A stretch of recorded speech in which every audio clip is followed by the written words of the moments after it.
So hello students, welcome to online Guruji classes. My name is Brajmohan Joshi. तो friends, आज हम लोग अपनी जो इंडियन पॉलिटी सीरीज़ है उसका लेक्चर नंबर 9 लेके आए हैं, जहाँ पर हमने फंडामेंटल राइट्स शुरू किए थे। तो इससे पहले अगर आपने मेरे पुराने पॉलिटी के लेक्चर्स नहीं देखे हैं तो आप हमारी चैनल के प्लेलिस्ट में जाके पॉलिटी के लेक्चर्स दे सकते हैं, जहाँ पर आपको 1 से लेकर 8 पार्ट तक पूरे लेक्चर मिलेंगे। अगर आप सीक्वेंस से देखेंगे तो तभी आपको कॉन्सेप्ट बिल्डअप करने में उसकी मदद होगी। तो हमने पार्ट 8 से फंडामेंटल राइट शुरू कर दिए थे, तो उसका लेक्चर आपने देख लिया होगा। अगर नहीं देखा है तो पहले उस लेक्चर को देख लीजिए, जहाँ पर मैंने जो फंडामेंटल राइट्स है उनकी अलग अलग कैटेगरीज़ को डिस्कस किया है, और फिर मैंने ये बताया कि मैं कैसे अलग अलग पार्ट्स, मतलब फंडामेंटल राइट्स के अलग अलग टाइप्स को आर्टिकल वाइज डिस्कस करूँगा। तो आज उसी सीरीज़ में हम लोग आर्टिकल 12 और आर्टिकल 13 को डिस्कस करेंगे, जो कि फंडामेंटल राइट्स की डेफिनेशन, यानी कि जो कुछ इंपॉर्टेंट डेफिनेशंस हैं फंडामेंटल राइट्स में, उनको डिस्कस करता है। तो सबसे पहले मैं आर्टिकल 12 को डिस्कस करूंगा, क्योंकि आर्टिकल 12 बहुत इंपॉर्टेंट है। क्योंकि अगर आप 12 पढ़ेंगे तो जब आप डायरेक्टिव प्रिंसिपल्स पढ़ेंगे तो उसके अंदर आर्टिकल 36 भी जो है वो आर्टिकल 12 की तरह ही है। ठीक है ना। तो देखते हैं आर्टिकल 12 में क्या है। आर्टिकल 12 में स्टेट को डिफाइन किया गया है। ठीक है। अब आप देखिए, स्टेट कैपिटल एस और स्टेट स्मॉल एस, इनसे आपको कंफ्यूज नहीं होना है। जैसे हम लोग जनरली क्या देखते हैं, स्टेट में हम लोग ऐसे राज्य समझते हैं। तो जैसे झारखंड हो गया, केरला हो गया, तमिलनाडु हो गया, असम हो गया, इनके स्टेट्स को हम लोग जनरली आम भाषा में इनको राज्य समझते हैं। ठीक है ना। पर ये स्टेट टेरिटरीज होती हैं, यानी कि एक जोग्राफिकल टेरिटरी है। यहाँ पर जो हम लोग स्टेट की बात करेंगे आर्टिकल 12 में, तो स्टेट का सीधा और सीधा मतलब जाता है गवर्नमेंट से, यानी कि गवर्नमेंट, उसकी अथॉरिटीज़ जो भी गवर्नमेंट के कंट्रोल में है, और जिनको भी पैसा गवर्नमेंट की तरफ से दिया जाता है या उनकी जो फंक्शनिंग है वो पूरी तरह से गवर्नमेंट के द्वारा कंट्रोल होती है। क्लियर है कि नहीं है। क्यों अब यहाँ पर स्टेट को क्यों डिफाइन किया गया है? क्योंकि फंडामेंटल राइट्स जो होते हैं वो किसी भी सिटीजन को स्टेट्स के आर्बिट्री एक्शन से प्रोटेक्ट करते हैं। क्योंकि स्टेट के पास पावर होती है। हमारी कंट्री के अंदर क्या है, रूल ऑफ लॉ है, विधि का शासन है। तो रूल ऑफ लॉ है, तो कानून विधि के अनुसार जो सरकार है, सरकार के हर तंत्र को कुछ शक्तियां दी हैं ताकि वो सिटीजन्स को सर्व कर सके, नागरिकों की सेवा कर सकें, सोशियो इकोनॉमिक डेवलपमेंट कर सकें, यानी कि सामाजिक और आर्थिक विकास कर सकें, और एक तरह की अपॉर्चुनिटी यानी कि अवसर प्रदान करें नागरिकों को। लेकिन कई बार जो स्टेट है, क्योंकि उसके पास इतनी ज़्यादा शक्तियां हैं, तो स्टेट उन पावर्स को मिसयूज़ भी कर सकता है। तो उस मिसयूज़ को बचाने के लिए, यानी कि उनकी जो ढाल बन के हमारे संविधान में आते हैं, वो हमारे फंडामेंटल राइट्स होते हैं। तो आर्टिकल 12 में स्टेट को डिफाइन किया गया, यानी कि स्टेट की डेफिनेशन है। ठीक है ना। तो आप देखिए, ये स्टेट बिल्कुल अलग है। यहां पर स्टेट का मतलब गवर्नमेंट होगा, स्टेट का मतलब टेरिटरी नहीं होगी। तो आर्टिकल 12 के अकॉर्डिंग स्टेट क्या है? Government and parliament of India, यानी कि भारत सरकार की सभी इकाइयां, यानी कि भारत सरकार के सभी कर्मचारी, मंत्री से लेकर संतरी तक। जैसे कोई भी गवर्नमेंट ऑफ इंडिया, यानी कि यूनियन गवर्नमेंट का कोई भी इंप्लॉई है, चाहे वो ग्रुप डी हो चाहे वो ग्रुप ए हो, हर कोई स्टेट का पार्ट होगा। क्लियर है कि नहीं है। गवर्नमेंट ऑफ इंडिया के अंदर जितने भी डिपार्टमेंट्स आते हैं, जितने भी इंस्टीट्यूशंस आते हैं, चाहे वो इसरो हो, चाहे वो इंडियन आर्मी हो, इंडियन एयरफोर्स हो, चाहे वो पैरामिलिट्री फोर्सेज हों, चाहे वो बैंक्स हों, जो शेड्यूल्ड कमर्शियल बैंक्स हैं आपके पब्लिक सेक्टर के, गवर्नमेंट बैंक जो हैं, ठीक है ना, चाहे वो LIC ऑफ इंडिया हो, ठीक है ना, चाहे वो गवर्नमेंट की तरफ से कोई कोऑपरेटिव सोसाइटी हो। हालांकि इसमें थोड़ा सा टेक्निकल डिफरेंस भी है, वो भी मैं आपको बताऊंगा। तो वो सारी की सारी इकाइयां स्टेट की परिभाषा में आती हैं। उसी तरह से पार्लियामेंट ऑफ इंडिया, जो भारतीय संसद है, उसके सभी कर्मचारी भी स्टेट की डेफिनेशन में आएंगे। उसी तरह से राज्य, ठीक है ना, यानी कि जो आपकी स्टेट गवर्नमेंट है और स्टेट की जो पार्लियामेंट है, लोकल अथॉरिटीज़ जो है, म्यूनिसिपैलिटीज़ हो गई, आपकी पंचायत हो गई, म्यूनिसिपल कॉरपोरेशंस हो गए, ठीक है, और जितनी भी अथॉरिटी हैं जो कि गवर्नमेंट ऑफ इंडिया के कंट्रोल में है। ये लाइन बड़ी इंपॉर्टेंट है, कंट्रोल, क्योंकि बहुत सारी ऐसी ऑर्गेनाइजेशंस हैं जिनको सरकार फंडिंग तो करती है लेकिन सरकार का उनके ऊपर कंट्रोल नहीं है, तो वो स्टेट की डेफिनेशन में नहीं आते हैं। अब मैं यहाँ पर आपको बताना चाहूँगा कि इसका कोई थंब रूल नहीं है कि कौन सा स्टेट है कौन सा नहीं है।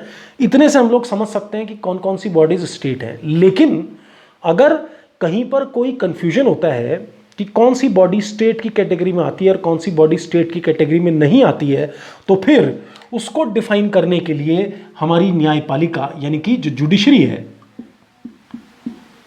जो हमारा सुप्रीम और स्टेट के हाई कोर्ट्स है, क्योंकि कॉन्स्टिट्यूशन को डिफाइन करने का जो पावर है, देखिए कॉन्स्टिट्यूशन को हम लोग एक बेसिक लॉ बोलते हैं। बेसिक लॉ मतलब तभी आपने देखा होगा कॉन्स्टिट्यूशन के अंदर आर्टिकल्स होते हैं, बाकी लॉ के अंदर सेक्शंस होते हैं, क्योंकि वो स्टैट्यूटरी यानी कि वैधानिक कानून है, उनको पूरी तरह से डिफाइन किया जाता है। कॉन्स्टिट्यूशन के अंदर बहुत सब्जेक्टिव वर्ड होते हैं।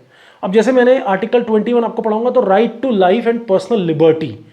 अब लाइफ और पर्सनल लिबर्टी को आप हजार लाख तरीके से उनकी व्याख्या कर सकते हैं। तो वही कॉन्स्टिट्यूशन की खास बात है कि स्टेट है और स्टेट की डेफिनेशन दी हुई है। जैसे गवर्नमेंट है तो गवर्नमेंट को हम कितनी तरीके से परिभाषित कर सकते हैं, कंट्रोल शब्द को कितनी तरीके से परिभाषित कर सकते हैं।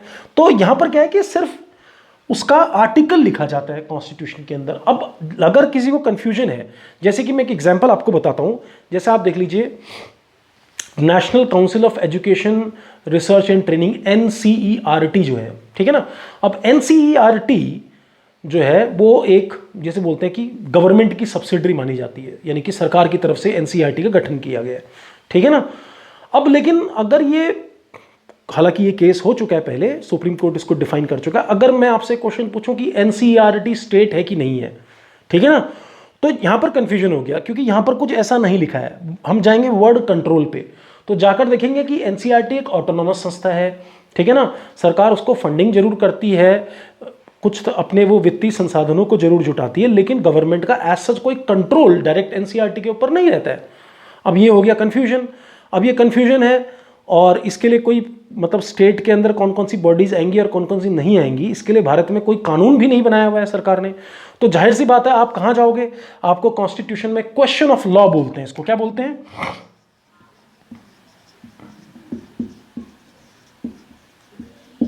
यानी कि विधि का प्रश्न, क्वेश्चन ऑफ लॉ। अब जब क्वेश्चन ऑफ लॉ को आंसर करना होगा तो आप जाओगे जुडिशरी के पास। अब जुडिशरी में भी एक आपके लोअर कोर्ट होता है, एक आपका हाई कोर्ट होता है और फिर सुप्रीम कोर्ट है। तो हमारे कॉन्स्टिट्यूशन का व्याख्या करने का यानी कि उसको इंटरप्रेट करने का जो पावर है वो लोअर कोर्ट्स के पास नहीं होता है, वो या तो हाई कोर्ट के पास होगा या सुप्रीम कोर्ट के पास होगा। तो आप जाएंगे, आप रिट पिटिशन डालेंगे, आप जाएंगे न्यायालय के पर, उससे पूछेंगे कि या क्या ये बॉडी स्टेट है या नहीं है। तो इसी तरह से NCERT के मामले में सुप्रीम कोर्ट का ये मानना है कि NCERT स्टेट की कैटेगरी में नहीं आता है। समझ में है कि नहीं है। उसी तरह से एक और केस गया था BCCI का, बोर्ड जो है आपका क्रिकेट कंट्रोल का, ठीक है। तो BCCI के बारे में भी सुप्रीम कोर्ट का क्या मानना है कि BCCI एक प्राइवेट बॉडी है, ये स्टेट की कैटेगरी में नहीं आता है।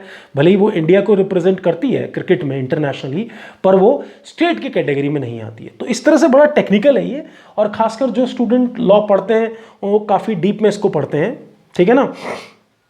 तो कुल मिला के कहने का मतलब क्या है कि आर्टिकल 12 में स्टेट की परिभाषा दी गई है। अब जैसे आप पूछेंगे sir LIC life corporation of India क्या स्टेट की कैटेगरी में आएगा, तो सुप्रीम कोर्ट का क्या बोलना है कि यस LIC आपकी स्टेट की कैटेगरी में आती है, ठीक है ना। जो कोऑपरेटिव बैंक्स हैं आपके वो भी स्टेट की कैटेगरी में आते हैं, ठीक है। अगर मैं आपसे बोलूंगा कि रिलायंस इंडस्ट्रीज क्या स्टेट की कैटेगरी में आती है, तो यहां पर रिलायंस इंडस्ट्रीज स्टेट की कैटेगरी में नहीं आएगी, क्योंकि ना तो उसको गवर्नमेंट फंड कर रही है और ना ही गवर्नमेंट उसको कंट्रोल कर रही है, ठीक है। वो एक प्राइवेट बॉडी है। तो इस तरह से हम लोग आर्टिकल 12 को डिफाइन करते हैं जहां पर स्टेट की डेफिनेशन दी जाती है। समझ में है कि नहीं है। तो आप में से मुझे कमेंट करके ये बता सकते हैं कि कौन कौन सी ऐसी बॉडीज हैं जो गवर्नमेंट जिनको फंडिंग करती है लेकिन वो स्टेट की डेफिनेशन में नहीं आते हैं। अगर आपको नॉलेज है तो आप कमेंट करके मुझे बता सकते हैं। नेक्स्ट लेक्चर में मैं आपको बताऊंगा कि कौन कौन सी इंपॉर्टेंट बॉडीज़ हैं जो कि सरकार के कंट्रोल में तो आती हैं लेकिन वो स्टेट की डेफिनेशन में नहीं आती हैं। तो आई होप आपको आर्टिकल 12 समझ में आ गया होगा, क्योंकि आर्टिकल 12 स्टेट को डिफाइन करता है और ये सब स्टेट की कैटेगरीज में आते हैं। Government and parliament of India, government and parliament of state, local authorities, other authorities with in the control of India. अब यहां पर सबसे इंपॉर्टेंट सवाल क्या आता है कि हम लोग जुडिशरी की बात कर रहे हैं, तो क्या जुडिशरी भी स्टेट की कैटेगरी में आएगी? क्या जुडिशरी स्टेट की डेफिनेशन के अंदर आएगी? तो ये सवाल भी मैं आपके ऊपर छोड़ रहा हूँ, क्योंकि इससे क्या होता है कि आप इंगेज होते हैं, तो इंगेज होने के बाद आप रिसर्च करते हैं, तो आपको ज़्यादा चीज़ें समझ में आती हैं। जो मेरा अगला पार्ट होगा, जब मैं आर्टिकल 14 और 15 को डिफाइन करूंगा, तो मैं इसका आंसर दूंगा आपको कि जुडिशरी स्टेट में आती है कि नहीं आती है। ठीक है ना? तब तक आप मुझे कमेंट करके बता सकते हैं। तो जो स्टेट की डेफिनेशन आर्टिकल 12 में है, वही स्टेट की डेफिनेशन आर्टिकल 36 के अंदर भी आती है। तो आई होप आपको आर्टिकल 12 क्लियर हो गया होगा। क्लियर कि नहीं? तो अब हम लोग इसके बाद पढ़ेंगे आर्टिकल 13। तो चलिए देखते हैं आर्टिकल 13।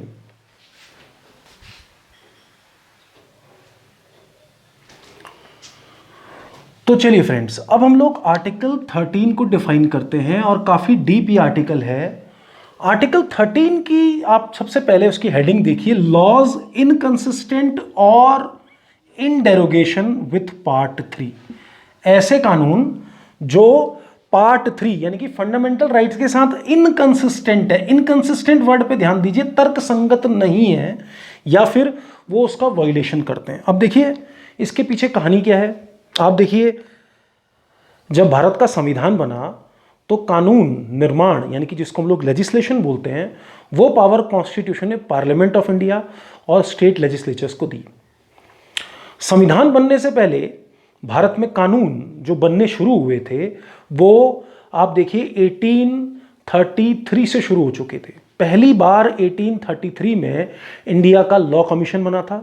ठीक है ना? लॉर्ड मैकॉले जिसके चेयरमैन थे। तो तब कानून संसद नहीं बनाती थी, तब कुछ लोगों का ग्रुप, यानी कि जिसको हम लोग जो वॉइस रॉय यानी कि जो गवर्नर जनरल, उस टाइम पे गवर्नर जनरल हुआ करते थे, वॉइस रॉय 1858 के बाद आए, तो जो गवर्नर जनरल की जो एग्जीक्यूटिव काउंसिल है यानी कि जो कार्यकारिणी परिषद है, वो कानून बनाती थी, जिसके अंदर 5-6 और बढ़कर वो सदस्य, मतलब मिनिमम 5-6 इस तरह से अलग अलग कानूनों के हिसाब से सदस्य बढ़ते रहते थे, और तब वो कानून बनाते थे। उस टाइम पे कानून बनाने के लिए एक लॉ मेंबर होता था जो कि लीगल एक्सपर्ट होता था। तो पूरी तरह से एक डेमोक्रेटिक प्रोसेस नहीं थी कानून बनाने की।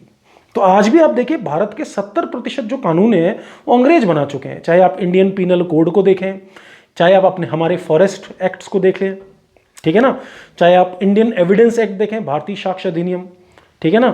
तो ये मतलब मैक्सिमम जो कानून है इंडिया में वो अंग्रेजों ने बनाए हुए हैं। क्लियर है कि नहीं है? और उसके बाद बना हमारा संविधान। क्लियर है कि नहीं है? तो अंग्रेजों ने जो कानून बनाए वो अपने हिसाब से बनाए। अंग्रेजों के कानून में मौलिक अधिकार पर्याप्त मात्रा में भारतीयों के लिए नहीं थे, लेकिन जब हमारा संविधान बना तो हमने बहुत सारे मौलिक अधिकार अपने नागरिकों और व्यक्तियों को दिए। तो जाहिर सी बात है, कुछ ऐसे पुराने कानून भी होंगे जिनके अनुसार, मतलब कुछ ऐसे पुराने कानून होंगे जो भारतीय संविधान को, यानी कि जो उसके फंडामेंटल राइट्स को वायलेट करते होंगे, उसके तर्क संगत नहीं होंगे। तो उसी को समझाने के लिए आर्टिकल 13 हमारे कॉन्स्टिट्यूशन में दिया गया है। बहुत टेक्निकल है, मैं इसको बहुत डिटेल में समझाऊंगा आपको, फिलहाल इसको देख लीजिए। तो यहां पर ये बात क्या कर रहा है? ये बात कर रहा है ऐसे कानूनों की जो संविधान बनने से पहले बने हुए हैं। ठीक है ना? क्लियर है कि नहीं है? तो ऐसे कानून और ऐसे कानूनों के प्रावधान जो हमारे मौलिक अधिकारों का हनन करते हैं, उनसे रिलेटेड आर्टिकल 13 है। क्लियर है कि नहीं है? तो देखिए, आर्टिकल 13 के आप देख लेंगे मेनली 2 पार्ट हैं। पहला पार्ट वॉइड के कॉन्सेप्ट को बताता है, यानी कि शून्य के कॉन्सेप्ट को समझाता है। तो शून्य का कॉन्सेप्ट क्या है? मान लीजिए ये है हमारा संविधान जो कि 26 जनवरी 1950 से पूर्ण रूप से लागू हुआ। मान लीजिए ये हैं उससे पहले के बने हुए कानून। क्लियर है कि नहीं है? और ये हैं संविधान बनने के बाद के कानून। इनको हम लोग पोस्ट कॉन्स्टिट्यूशनल लॉ बोलेंगे और इसको प्री कॉन्स्टिट्यूशनल लॉ बोलेंगे। ध्यान दीजिए जरा, इंग्लिश मीडियम में मैं पढ़ा रहा हूं, हिंदी के बच्चे भी समझ जाएंगे। अब देखिए वो क्या बोल रहा है, इसका आर्टिकल 13 का पहला क्लॉज वो बोल रहा है कि कोई भी कानून जो संविधान बनने के बाद बना हो या संविधान लागू होने से पहले बना हो, अगर वो पार्ट 3 यानी कि फंडामेंटल राइट्स को वायलेट करता है, तो वो अपने आप में वॉइड हो जाएगा, यानी कि क्या हो जाएगा? शून्य हो जाएगा। वो कानून प्रभावी नहीं रहेगा। तो ऐसे जितने भी कानून हैं जो संविधान बनने से पहले, क्योंकि संविधान बनने के बाद जो आप कानून बनाएंगे तो उसमें तो आप सावधानी बरतेंगे ना, वो तो संविधान के हिसाब से बनाएंगे, लेकिन तब तो संविधान था नहीं जब 1833 से कानून भारत में बनते आए हैं। तो ऐसे कानून और उनके जो प्रावधान हैं, अगर वो फंडामेंटल राइट्स को वायलेट करते हैं तो वो वॉइड हो जाएंगे। वॉइड, अब यहां पर दो वर्ड आते हैं, एक आता है नल और एक आता है वॉइड। तो यहां पर सिर्फ वॉइड वर्ड यूज है। नल का मतलब क्या है कि वो खत्म हो जाएंगे, ऐसा नहीं है, ये कानून खत्म नहीं होंगे। इस लेक्चर के अगले पार्ट में मैं आपको बताऊंगा, जब आपको मैं डॉक्ट्रिन, सिद्धांत पढ़ाऊंगा डॉक्ट्रिन ऑफ एक्लिप्स का। तो अभी आप सिर्फ इतना समझ लीजिए कि संविधान बनने के बाद या संविधान बनने से पहले के जो भी कानून संविधान के भाग 3 यानी कि फंडामेंटल राइट्स को वायलेट करते हैं वो वॉइड हो जाएंगे, यानी कि वो निष्क्रिय हो जाएंगे, वो प्रभावी बिल्कुल भी नहीं रहेंगे। समझ में है कि नहीं है? तो इसमें एक एग्जांपल ये हो सकता है, मान लीजिए संविधान बनने से पहले एक कानून बना, उस कानून में मान लीजिए 100 सेक्शन थे।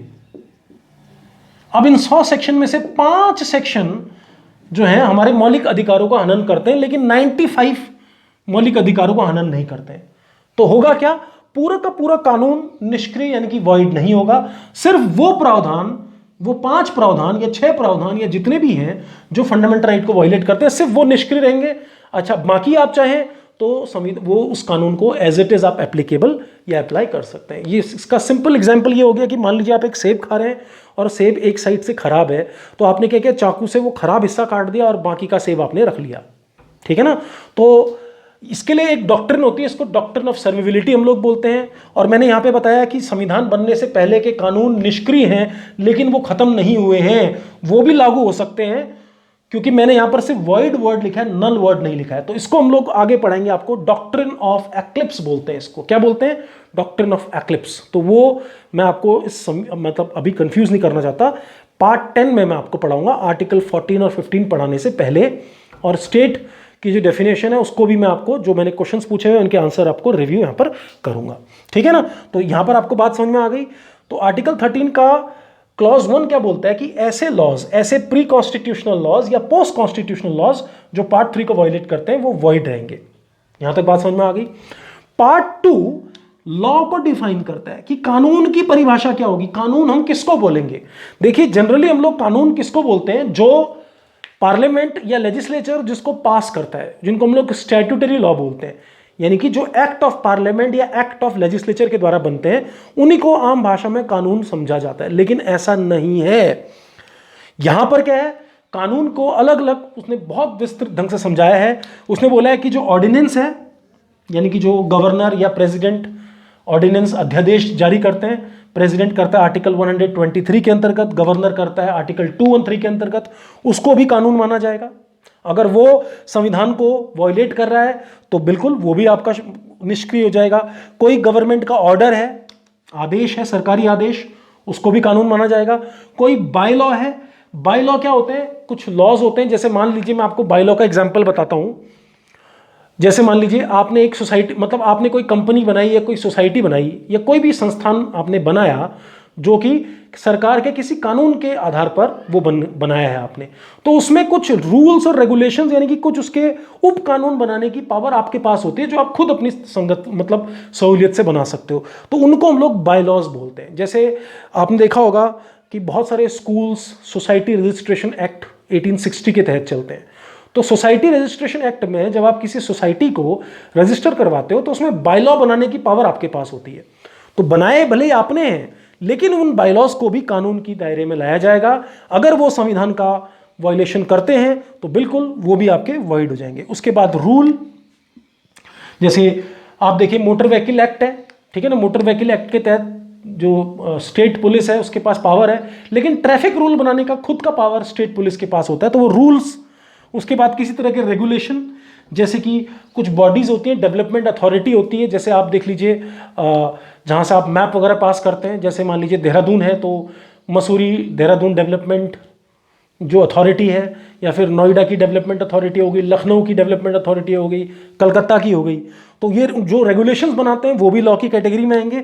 कोई नोटिफिकेशन है, नोटिफिकेशन आप देखिए जो विज्ञप्ति है, जैसे मान लीजिए यूपीएससी नोटिफिकेशन निकाल रहा है या रेलवे ने नोटिफिकेशन निकाला है, मैं बार बार रेलवे की बात करता हूं, तो नोटिफिकेशन भी एक तरह का लॉ होगा, आप उसको भी चैलेंज कर सकते हैं कोर्ट के अंदर अगर वो फंडामेंटल राइट्स को वायलेट कर रहा है तो, ठीक है ना। और उसके बाद कस्टम, प्रथाएं। अब ये कस्टम्स जो है ये सोशल कस्टम्स नहीं होंगे, जो हमारी सामाजिक प्रथाएं हैं वो नहीं होंगी, हालांकि हो सकती है, कोर्ट क्या कहता है इसके ऊपर ये अभी क्लियर नहीं है, लेकिन जनरली कस्टम्स कहां फॉलो किए जाते हैं, पार्लियामेंट के अंदर फॉलो किए जाते हैं कस्टम्स, ठीक है ना, तो उनको भी चैलेंज किया जा सकता है। और वैसे भी अभी मैं रिसेंट एग्जांपल कस्टम का देता हूं, आप देखिए हमारे भारत में एक प्रथा थी कि जो बेटियां हैं उनको पैतृक संपत्ति पर अधिकार पहले नहीं होता था, बाद में कोर्ट का निर्णय आया कि 2005 के बाद उनको पैतृक संपत्ति पर अधिकार मिलेगा, लेकिन अब कानून क्या है कि बेटियों का बराबर हक होगा पैतृक संपत्ति में। तो पहले ये प्रथा थी, ठीक है ना, फिर कानून बनाया गया जहां पर बेटियों को अधिकार नहीं दिया गया, फिर कानून बनाया गया 2005 में जहां पे दिया गया, ठीक है ना, लेकिन 2005 के बाद को दिया गया, लेकिन अब क्या है, अब सबको दिया गया है। तो ये एक सामाजिक प्रथा थी जो कि मौलिक अधिकार, राइट टू इक्वालिटी को वायलेट कर रही थी, तो आप देखिए तो वो भी लॉ की कैटेगरी में आता है। तो दोबारा देखिए पार्ट 30, ये मैंने बिल्कुल आपको थोड़ा सा कुछ एक्स्ट्रा चीजें बता दी है, वो मैं नेक्स्ट लेक्चर में डिफाइन करूंगा। फिलहाल आप देखिए पार्ट 13 बोलता है लॉज इनकंसिस्टेंट विथ और इन डेरोगेशन विथ पार्ट 3 यानी कि फंडामेंटल राइट्स। इसके अंदर पहला पार्ट क्या बताता है कि जो कॉन्स्टिट्यूशन बना है, कॉन्स्टिट्यूशन बनने से पहले जो कानून बनाए हैं यानी कि उनको प्री कॉन्स्टिट्यूशनल लॉज बोलते हैं, और कॉन्स्टिट्यूशन बनने के बाद जो कानून है उनको पोस्ट कॉन्स्टिट्यूशनल लॉज बोलते हैं। अगर इन दोनों में से कोई भी कानून संविधान में हमारे मौलिक अधिकारों को हनन करता है तो वो कानून वॉइड हो जाएगा, अपने आप में वो निष्क्रिय हो जाएगा। अभी आप इतना ही समझिए। उसके बाद भाग 3 में डेफिनेशन ऑफ लॉ दी गई है, यानी कि कानून की परिभाषा, तो ये सब कानून की परिभाषा में आते हैं। वहां पर एक टर्म और लिखा गया लॉ इन फोर्स, ठीक है ना, मतलब ऐसा कानून जो प्रभावी है। तो ये हमें समझने की जरूरत नहीं है। लॉ इन फोर्स का सिंपल कॉन्सेप्ट ये है कि भारत आजाद हुआ 15 अगस्त 1947 को, संविधान बन के तैयार हुआ 26 नवंबर 1949 को, और लागू हुआ 26 जनवरी 1950 को। क्लियर है कि नहीं है? तो भारत की पहली जो संसद थी वो इंडियन इंडिपेंडेंस एक्ट पास होने के बाद संसद, जो संविधान सभा थी, उसी को ही संसद बनाया गया, उसका चुनाव नहीं हुआ। चुनाव तो आप देखिए पहले जनरल इलेक्शंस जो हैं वो 1952 में हुए, ठीक है ना। तो उस टाइम तक जो भी कानून चलते थे वो कानून, कौन से कानून चलते थे, जो या तो ब्रिटिशर्स ने बनाए हुए या फिर संविधान सभा ने, जिसको पार्लियामेंट का दायित्व मिला था, वो कानून बना रही थी, या जो पुराने कानून चल रहे थे, ठीक है ना। तो उसके लिए लॉ इन फोर्स वर्ड वहां पर यूज किया गया है कॉन्स्टिट्यूशन में। तो वहां पर भी यही है कि जो लॉ इन फोर्स है अगर वो वायलेट करेगा फंडामेंटल राइट्स को तो वो भी आपका वॉइड हो जाएगा। तो उसको मेरे को उतना डिफाइन करने की जरूरत नहीं है। अब सबसे इंपॉर्टेंट पार्ट क्या है, अगर आपसे एग्जाम में क्वेश्चन पूछता है कि लॉ क्या है तो आप इन सबको लॉ की कैटेगरी में ले आओगे। लेकिन अगर आपसे एग्जाम में ये पूछेगा कि जो आर्टिकल 368 है हमारे कॉन्स्टिट्यूशन का, उसके अंदर जो संविधान में संशोधन किया जाता है, क्या वो कानून की परिभाषा में आएगा, तो आपका अभी भी जवाब होगा नहीं। समझ में? मैं आगे इस कॉन्सेप्ट को और डिटेल में डिफाइन करूंगा, लेकिन अभी आपका जवाब और हमेशा आपका जवाब रहेगा नहीं। आर्टिकल 368 के अंदर जो कॉन्स्टिट्यूशन में अमेंडमेंट किया जाता है उसको लॉ नहीं बोलते हैं, यानी कि आर्टिकल 13 में जो लॉ की डेफिनेशन है वो उसके अंदर नहीं आता है। बहुत इंपॉर्टेंट पॉइंट है। और ये कब हमने लिया? ये 24वें संवैधानिक संशोधन 1971 यानी कि 24th कॉन्स्टिट्यूशनल अमेंडमेंट एक्ट 1971 के बाद हमने ये प्रोविजन जोड़ा। अब आप बोलेंगे कि जब वो कानून है ही नहीं तो क्या हम उसको चैलेंज नहीं कर सकते क्या कोर्ट में? चैलेंज बिल्कुल कर सकते हैं, ठीक है ना। वो आर्टिकल 13 में जो लॉ की डेफिनेशन उसमें नहीं आता है, लेकिन जब मैं बाद में आपको संविधान का आधारभूत ढांचा यानी कि बेसिक स्ट्रक्चर पढ़ाऊंगा और केशवानंद भारती केस जब मैं आपको पढ़ाऊंगा तो तब आप समझेंगे कि मैं ऐसा क्यों बोल रहा हूं।